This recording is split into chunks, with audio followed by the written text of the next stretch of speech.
Welcome to the Outdoor Adventure Lifestyle Podcast, where we dive into inspiring stories, thrilling adventures, and expert insights from leaders and legends across the outdoor adventure community. Whether you're an avid hiker, passionate camper, or adventure traveler, each episode brings you up close and personal with guests who've lived it, explored it, and made it their mission to share their experiences with you. Let's get after it. Welcome to episode 506 of the Outdoor Adventure Lifestyle Podcast. Today we're talking with Nancy De Losa from AQTO Cycling Tours, Italy. For AQTO, the magic of riding in Italy is all about the challenge and reward. You get to test yourself on Italy's most exhilarating climbs and descents while immersing yourself in the most authentic of Italian hospitality. Welcome to the show, Nancy. Good morning, Nancy. Welcome to the show. Hi, Rick. Thank you for having me. It's great to be joining you here. Good to talk with you. I always love talking. I don't cycle much anymore. My parents were way into cycling, and I did some triathlons back when I was a younger guy, but I never did any tours, so I'm always excited to talk about what you guys do. It sounds fascinating, and I got to get on one of them one of these days because it looks fun, too. It is a lot of fun. So take us back to the beginning. What was the spark that led you and Damien to launch AQTO Cycling in Italy?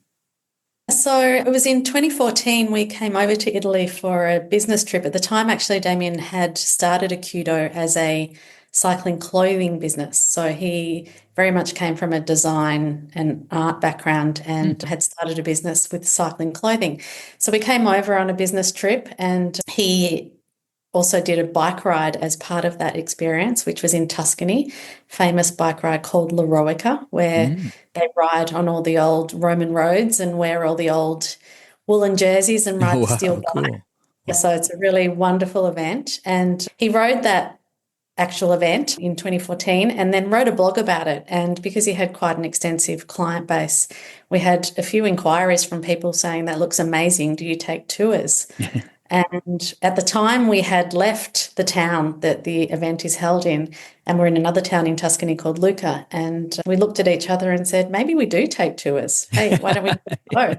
Right. And so we literally got back in the car, came back to Gaiole in Chianti, which is the town that hosts this amazing event, and knocked on a few doors. And by the end of the afternoon, we booked accommodation for the following year, and off we went. The rest is history. That was the start of our tours business. Wow. So you hadn't intended to do that. That's interesting. And it turned out pretty well for you. No, it was really interesting because when we first met, which was a few years prior to that, we had always said that we'd love to live in Italy at some stage in our life. And we, with Damien having the cycling clothing business, we were running some small sort of weekend type experiences in Australia for guests. And they were going well, but we never really envisaged stepping into Italy with the tours business. But then when the opportunity came, it all just felt quite natural, actually. And as I said, we didn't take long for us to kind of look at each other and say, hey, let's give this a go. That's cool. Natural extension to what we had been doing already. Right, right. And now tell us who Damien is. He's your partner. And how did you guys? So Damien's my husband. So he comes with a big cycling background. And when I say a big cycling background, always recreational and for personal reasons, but has been riding since the age of 12 with his dad and has always been very passionate about cycling. I'm not a cyclist. I met Damien and had absolutely zero idea about anything to do with cycling. But I've probably become quite knowledgeable about it over the years, but I've never actually become a cyclist myself, Rick. It's quite interesting. It just is one of those things that I'm surrounded by it always, but it doesn't sing to my heart. It just doesn't call me. And in the early days in the business, I used to think, gee, how am I going to run a business in Italy running cycling tours? But I sort of carved out my own little niche within it all. And that was to offer non-riding partners a program of activity. So often what happens is one partner in, whether it's a couple or whether it's a couple of friends, will ride and the other doesn't, but they still want to enjoy the experience of traveling in Italy and be part of an active adventure. So I was on the yoga mat and I thought, that's what I'll do. I'll start a non-riding partner program. And so really from day one, we've always had that as part of our offering and probably a fairly unique part of the offering as well. What a great idea. I bet you guys are one of the few that offer that. Probably a lot of folks, partners go over there or maybe they don't go together. The husband or the wife wants to go on a cycle trip and the other one says, well, I'm staying home or I'm going. And that's what we found. And I think it does offer a really nice experience for people to share. And it's a fully curated program. So while there are companies that do offer non-riding partner programs. Obviously, they'll do it in different ways, but I personally host and curate the whole program for the non-riders and accompany them to a range of activities. So it's a wonderful way for people to be able to share the experience without someone having to miss out and be at home. I think I sort of put myself in that position when I was designing it, Rick, and I always thought, gee, I don't know that I'd be happy Damien going to Italy off on his own and having an amazing time and I don't get to experience it. Right. That was really the inspiration behind it all. And it works well. Yeah, what a great idea. So how do you go about designing the tours and then designing the non-cycling tours for each group? Do you take a survey or you just kind of, ask a questionnaire when they fill out everything? It's probably a lot more to do with our own experience and our own, I guess, take on what we believe creates a great experience. I mean, now we've been doing it for almost 10 years, so you do develop some great experience over the years. We definitely engage with our clients, very personally. We personally lead the tours, so we're very engaged with understanding, what works and what doesn't, or what people like and what they don't.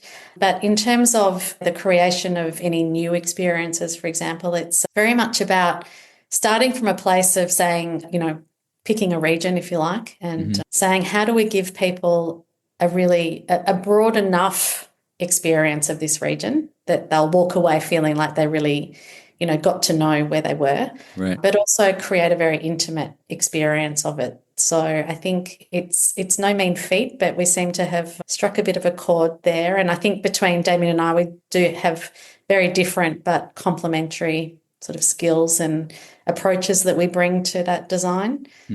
So I think it is about giving a broad enough but an intimate enough experience at the same time. Right. And that comes down to how Damien designs ride routes and what places he chooses to experience as part of a region. That probably is the first place we start, is, just really where are the best rides and which towns are we really wanting to focus in on. And then through to our accommodation selections and the food and wine experience. And as with me, it's very much about understanding what are the cultural experiences and, things that people would want to walk away from a region saying, I definitely walked away feeling that I got to know that place. And that's really where I come from in terms of that element of design for the non-riders as well. So those got to be Oh, sorry, I was going to say, so much so that we often have riders on tour saying, what are you guys doing today? I was just going to ask you that. How many people want to do both? So we have, a mix of clientele. And I think when you have a really passionate cyclist that all they want to do is ride a bike, absolutely. Right. Yeah. And sure, they love the post-ride, experiences that we create as well, some of the optional experiences in various regions.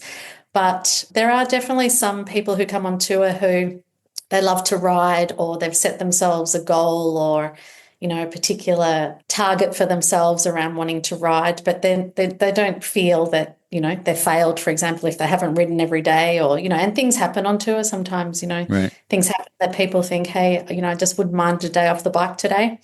So they're very welcome to switch between the riding program and the non-riding program. And I think that's been really great because it offers people that flexibility to engage with the whole experience, how they wish and how it suits them. And that's worked really well across the years. I think I would want to do both. Well, it's interesting because we are just designing some new tours for next year, which actually do exactly that, start to bring in some days off the bike for cyclists as well.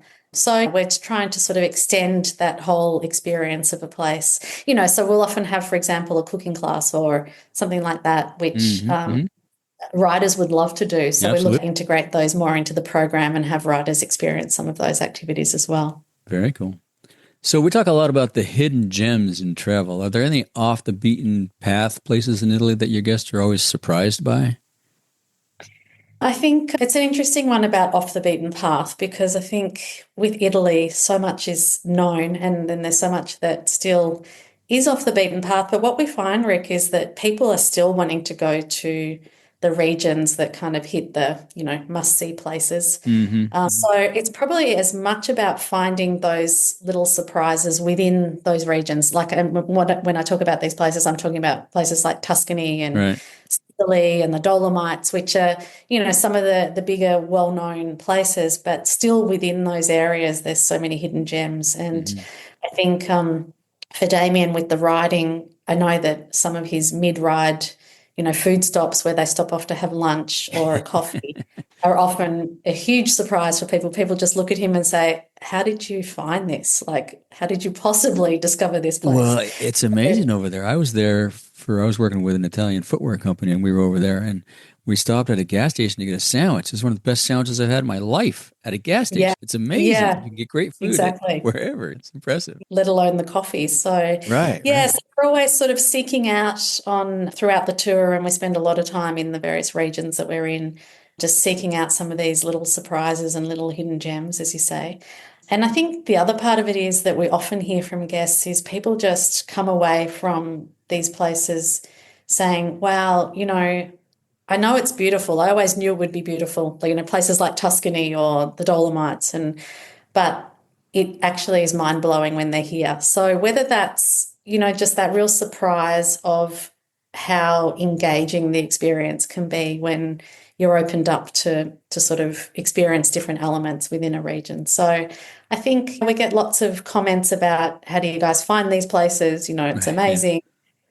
Through to just being blown away by the absolute beauty and little gems, just even with people, like with our Tuscany tour, we do a wine tasting with a family. Mm. It's one of the smallest wineries in the Tuscany region, and it's just such a beautiful little experience. So it's those kind of surprises that we like to bring to a tour. We actually don't, prior to the tour, tell everybody everything that we're doing.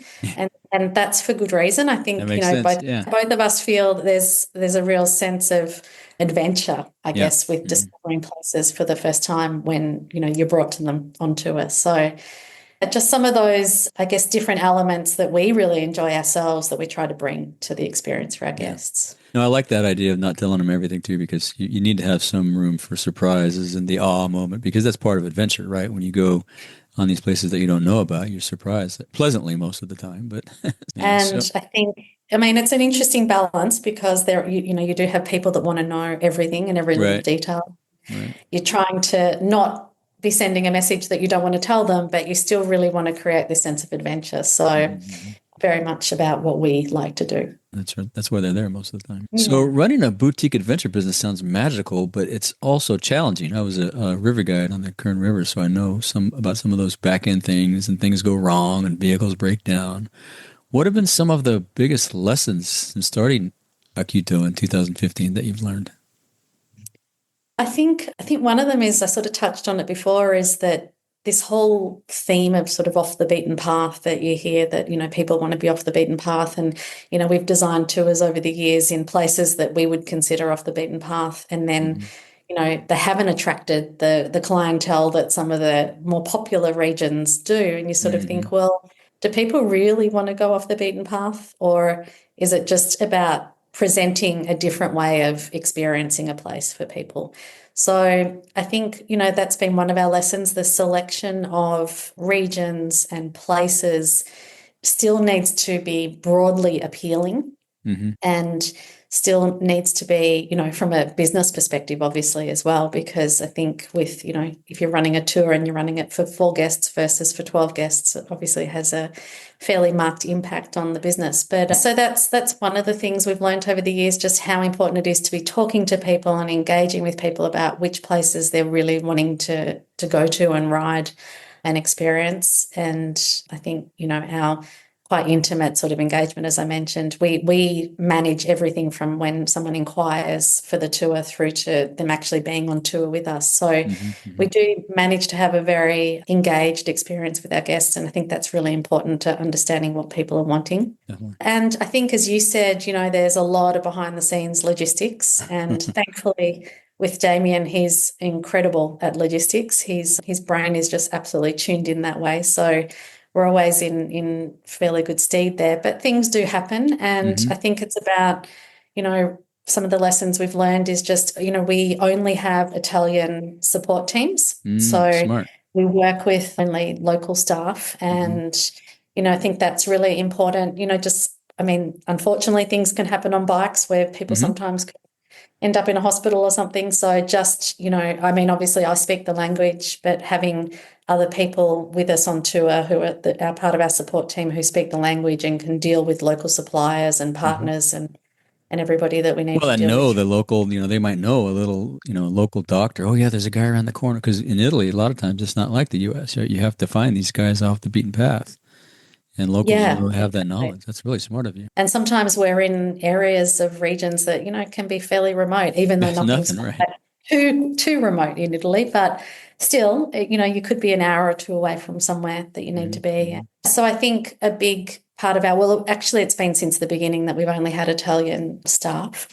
And I think that's been a really great thing that we've built into our tours, both from the perspective of, that support, but also just in terms of the client experience. People love talking to the locals and having that very intimate experience with the local people. So That makes sense. You blend your brand and marketing beautifully into your story. How has your background shaped the way you create and share your tours?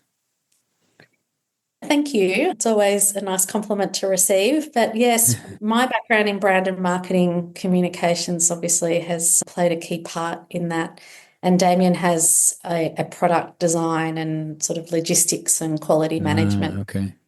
background. So we do complement each other really well in terms of what we bring to market. Mm-hmm. And it definitely does shape our tours. I think Damien also has very much an attitude of nothing's too hard. So if we think that something's worth it and worth, you know, creating as part of the experience, then it always makes the experience Oh, because nothing's too hard for Damien. And yeah. Well, it that's a really, good idea. That's a good philosophy because you're right. You may struggle through some of the stuff, but at the end, you forget about the struggle and you remember all the wonderful things that you experienced, right? absolutely. That's So smart. I think there's a lot of our background that really comes to the fore in terms of how we create and share experiences. And I've always had a career where it was always about hospitality and Mm. client experience. And, I grew up in an Italian family. And I think from a very young age, if I think back to when I was 5 and 7 years old, all I wanted to do was my parents had a shop and I wanted to work in the shop and talk to the people in the shop. So my innate, I think, almost sense for hospitality and just loving dealing with people really comes into the whole experience. And I think it's also why we've chosen to personally host our tours because we really love sharing the experience with people. Mm-hmm, mm-hmm. So, and I think then from, the storytelling side of things, it's really, Damien's also got a photography background, which is incredibly helpful.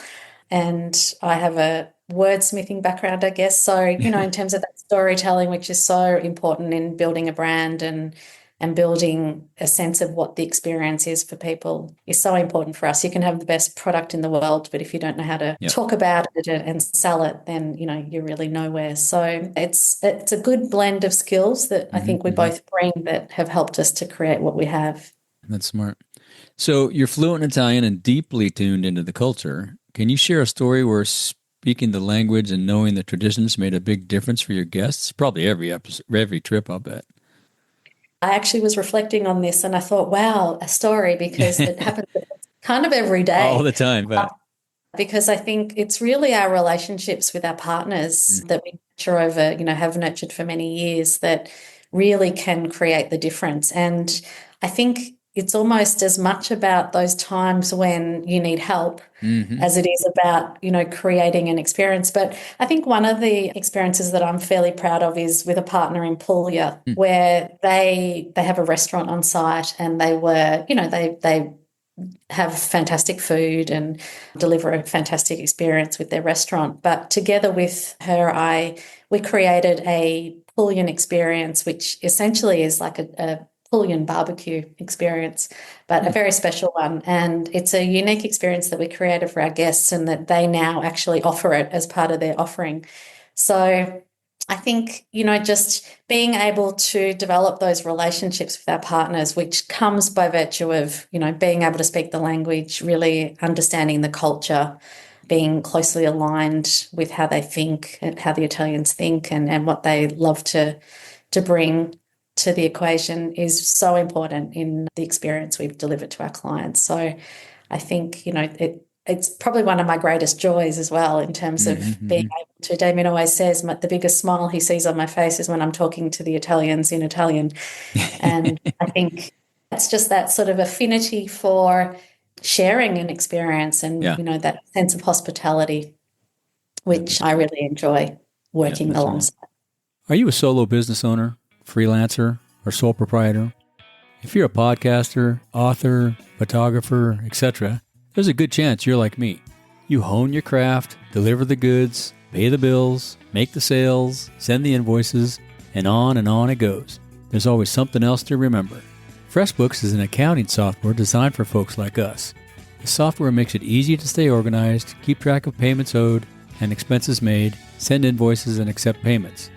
While there are many accounting software options out there, FreshBooks is particularly well suited for smaller businesses and companies with one main owner and operator. Go to ricksays.com/freshbooks. Get some help today. That's ricksays.com/freshbooks. Get more time to focus on the content, not on the books. You mentioned Puglia experience. Say that again. What was that? Puglia, which is one of the regions in Italy. How do you spell that? Highly sought after region. It's Puglia. Cool. And it's actually the heel of Italy. So when you look at Italy, that's the heel. And over probably the last 10 years, it's become a very popular region for tourism. It wasn't so big for cycling. In fact, when we first started our tour in Puglia back in 2018, we were one of the first cycling companies that was running tours there. And now there's quite a lot. So Puglia's a great region. It's very rustic and beautiful still. It's, surrounded by the coastline. It has beautiful landscapes, but I think it's the food and the very natural approach to eating that I think, comes with that very Southern Italian style of eating that comes out in both from land and sea, and being able to create a really great tour there. And I think the other great thing about Puglia as a region is for people who aren't really experienced cyclists or, do want to switch between a riding and a non-riding program, that's the region that probably we can facilitate that the most. And that's because Puglia is a little bit flatter than other regions of Italy. So it's not as hilly. Damien still manages to find the hills in some of the regions, in some of the areas of the region. But in terms of the amount of climbing and elevation for a cyclist, it's a lot less than, Tuscany, which is our next step up. So it tends to be a region that a lot of couples join us on, where one cycles and one is a bit more of an aspiring cyclist or, partner cyclist part-time. So it's a wonderful region. Sounds beautiful. I got to go on one of those trips. What advice would you give someone who's never done an international cycling tour before but wants to give it a shot? I probably would say stop thinking about it and just do it. I think that's great advice, right? I think that, when we talk about it, it's so much more than a cycling tour. And, David and I often will talk about this in terms of, trying to bring out that much broader experience and deeper experience that it is. Because, yes, the cycling is absolutely fundamental to the tour and, there's absolutely amazing riding in all of the regions that we go to. But for us, it's about creating a very balanced experience of a region as well. So, we put as much effort into our food and wine experience and making sure that that's really diverse and opening people up to things that they might not try themselves if they were traveling on their own. Right. Are very, unique to that region or epitomise the cuisine of that region. So for us, it's about that. It's also about cultural experiences. I know in Sicily, we take our guests to some really beautiful off-the-bike experiences post-ride, in the early evenings. I know that a lot of the riders really, really enjoy that whole experience as well, because I think you can't come away from these places just having ridden and experiencing them on a bike. And yes, they're all beautiful landscapes, but not having, been introduced a little bit to some of the more deeper cultural experiences that also exist. So for us, it's so much more than a cycling experience. And I'd say to anybody who is an aspiring cyclist through to an experienced cyclist, just get on and do it, because it's a very beautiful country to explore on a bike. And as part of the non-riding program as well, we do quite a bit of hiking and walks in nature, try to really experience regions as well from the active perspective. So I think it's a really important part of experiencing a place. And No, I agree. I think yeah, you got to go see how the locals live and experience the local cuisine and all that stuff. It just adds to to the experience. It makes it a deeper, richer experience. That's yeah, good. absolutely. So you're also passionate about mentoring women and living with intention. How do those values show up in your work and in the experiences you craft? Yes, I've always, throughout my career, Rick, had, quite a lot of, well, mentored quite a lot of women and had quite a lot of interaction, with women and their development. And I've always really, really enjoyed that. And I think how I bring that to the tour, both from a design perspective, I think, I do think differently to Damien in terms of how we design experiences. And so it is, I do think from a woman's perspective, how would a woman feel about this? And, what would a woman think about that? Simple things, Rick, like women tend to really love having salads as part of a meal and, vegetables as part of a meal and that sort of thing. And I'm not saying exclusively women, but it's just Right, right. being tuned into some of those small little drivers of what makes a woman's experience, enjoyable Hmm. Hmm. when they're traveling. And I think that definitely shapes how we create the experience. But then on tour, we're spending 7 days with people Right. and it's fairly intense, like in the sense from the morning to the evening, where with people all You're on day. all the time. And it's inevitable in that situation that, I share my time with a lot of women on tour, and Hmm.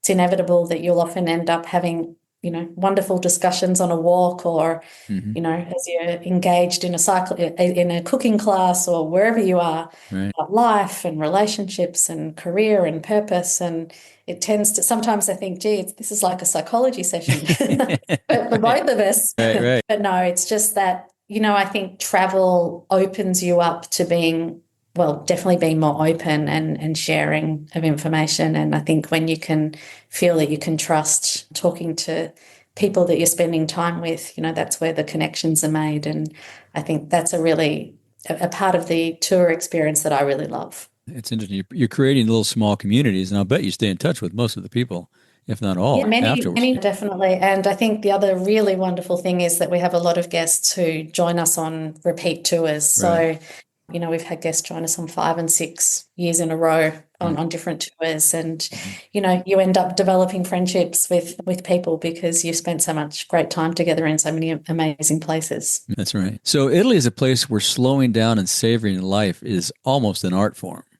How has living and working there changed the way you approach life and business at home or just in Yeah, general? and I mean, it's It's slowing amazing down. over there. It's incredible how they do it. Yeah, I it love it. really Yeah. is. And slowing down is absolutely at the center of all of it. And it's really interesting because we travel between Australia and Italy each year, obviously, and we when we arrive here, we're still very much in our Australian mode of life where, everything has to happen yesterday. And, Hmm.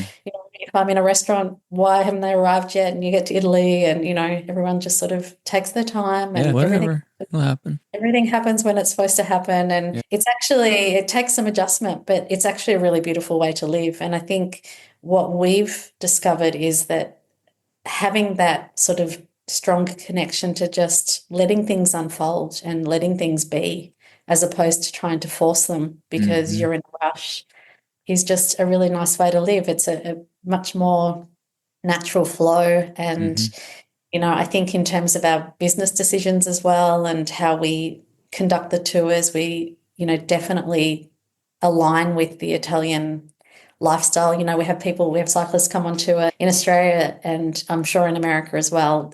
Riding is generally done in the early mornings, before you're off to work or before the heat comes up or what have you. Hmm. And people arrive here and they say, what do you mean we're having breakfast at 8 a.m. and we're rolling out for the ride at 9?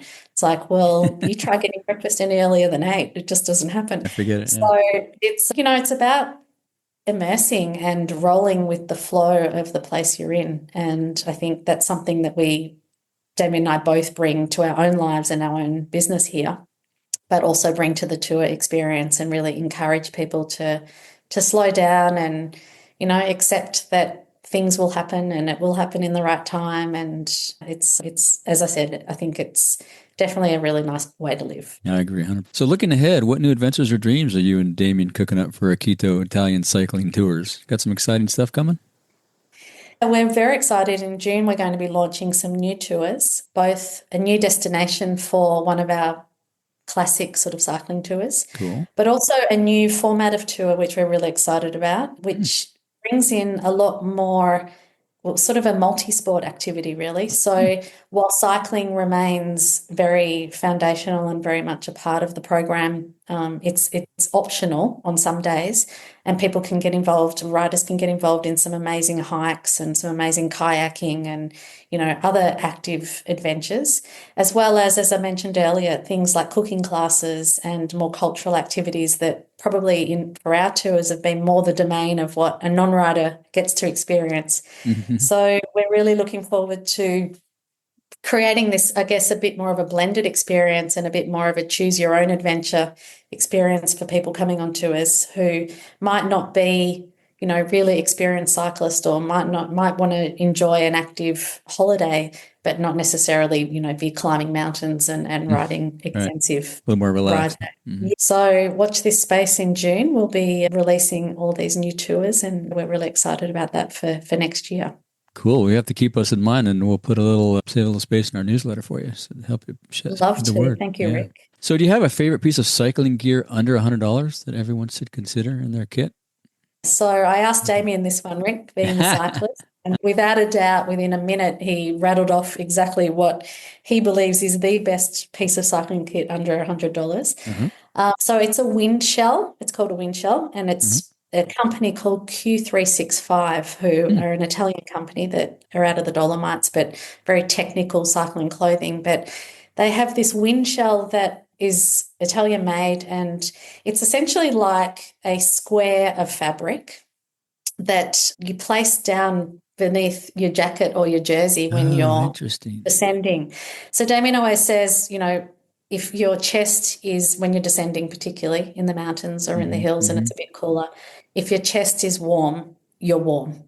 And this actually, it's really interesting because the inspiration behind this piece of kit is from the professionals back in the day who used to stuff old newspapers down their jersey when they were descending. And this is really inspired by that in terms of being able to offer that real insulated protection, but also is just a very lightweight, easy piece of kit that you can roll up and put in your pocket. I love it. So Damien says it's definitely, and it's all moisture wicking, so it takes away the sweat. So Damien says it's absolutely something that people must buy, particularly if they're riding in cooler climates.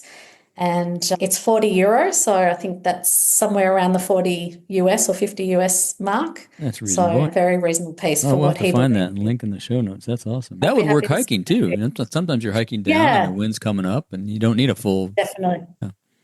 Love Definitely. It. So no, and he said that he hasn't seen it by any other company, so I'll send you that link. Awesome. I appreciate that. We'll put that in the show notes. So do you have a favorite book for our listeners? Look, there's one that it goes back so many years and probably was part of my own inspiration in terms of taking the leap to come to Italy and create a life in Italy. It's called Italian Joy by a woman called Carla Coulson. She's also an Australian who took the leap of faith many years ago to leave Australia and move to Italy. And it's her story. And I love a biography about people's own adventures. But I think what I really love about that book is it's as much a beautiful picture book because she's an amazing photographer as it is the storytelling and the writing. So it's one of those books that I have one here in Italy and I have one in Australia as well. And I just flick through it from time to time and remind myself, I think, of the joy that I experience as well by, taking that leap and doing what we do. Very cool. I'll have to link to that in the show notes and check it out, see if I can get a copy. Is there anything else you'd like to say or ask as we wrap up? To be honest, Rick, I think you've covered it really well. I really enjoyed the conversation and not really. I think we've spoken about the tours and, what Damien and I each bring to the experiences. So I think we've covered it. Unless there's anything else you want to ask. I don't think so. I think you guys do a great job, it sounds like. I mean, I'd love to come over there. I got to get back to Italy, but it's fun. I love the non-cycling pieces that you guys do because a lot of times, as a former guide, you go on these adventures and you're so focused on the adventure side of it, the river trip. You got to get all these rapids in and all this stuff in that you miss the relaxed side, the experiential side. I love the way you blend that. That's great. And I think that's really the inspiration behind the new tours that we're creating because, we do see that on tour where people say, like, just we're going to an olive oil farm, and seeing these amazing 3,000-year-old trees that are still producing olives and olive oil today. And who wouldn't want to come to Italy and see that, if that's available to be seen. So it's about bringing some of those experiences to the rider as well, so that, as you said, they're not just riding and they come away with an amazing riding experience. But if we can build in some of these experiences for them as well, then it's going to be a really great experience all around. I bet the locals appreciate it too because they get to show off their wares and what they do for a living and all that. Definitely. As I said, I think the Italians just love, I think they appreciate themselves, what they have and how they're able to live in this very beautiful country. But I think they love to share it as well. And that's probably the really nice experience. Yep, I agree. Well, thanks for coming on the show and sharing your story. We look forward to maybe get over there to Italy and going on one of those tours. Thanks so much, Rick. It's been a joy talking to you, and I look forward to seeing you in Italy sometime. Sounds good. Thank you for joining us on another episode of the Outdoor Adventure Lifestyle Podcast. Be sure to visit our website, ricksays.com, where you'll find show notes and links to everything we talked about and more. And while you're at it, if you found value in this show, give us a rating on Apple Podcast or spread the word and tell a friend. That would really help us out too. Be sure to tune in every week, and thanks again for listening to the Outdoor Adventure Lifestyle Podcast.